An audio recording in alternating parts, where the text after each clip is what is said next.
Dear students, in this video we are going to discuss about electric current.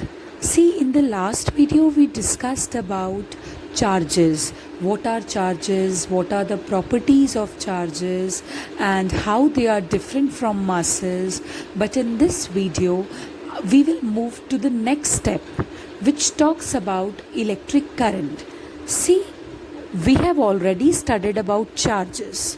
Charges are something that exert electrical force on each other. This electrical force can be attractive or it can be repulsive also.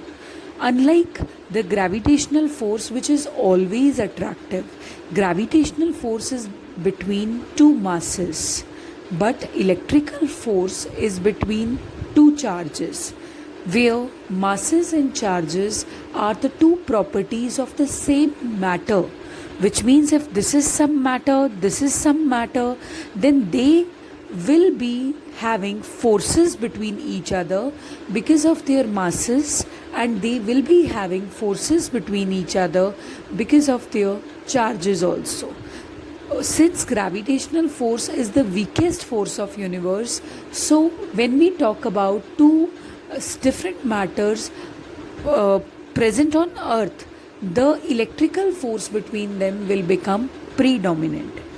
Okay, so now we know everything about charges. Now it is important for us to know that charges are studied in two branches. First branch is electrostatics. Second branch is current electricity. See, when the charge is at rest, it is simply at rest. It is not moving. That would mean that we are dealing with electrostatics. Statics means something at rest. When the charges are at rest, we are dealing with electrostatics. But when the charges start moving, then their flow causes a lot of energy to travel from one place to the other. And that situation is known as current electricity, which means the electricity that we consume on our day-to-day basis, the electrical gadgets that we are using, electric fan, electric lightning, all of them are using electricity, and electricity is nothing but the flow of charges. It is, see, this is some wire, and when charges are flowing through this wire, that will cause the bulbs to lighten up, the fan to revolve. So this is current electricity, where charges are moving. Before jumping on to current, I need to tell you what are conductors and what are insulators. Conductors and insulators are two types of materials. Like, there are many materials, and we classify them on the basis of their conductivity in three things basically. First one of them are conductors, second insulators, third semiconductors. Now we'll talk about conductors first. What are conductors? Conductors are those things which, they just let the charge to pass through them. Okay, for example, I'll tell you, like if you have some metallic stuff here, this is some metal, and what will happen if there is a charge at this end of the metal, then that charge can simply pass through that metal, right? That charge can pass through that metal.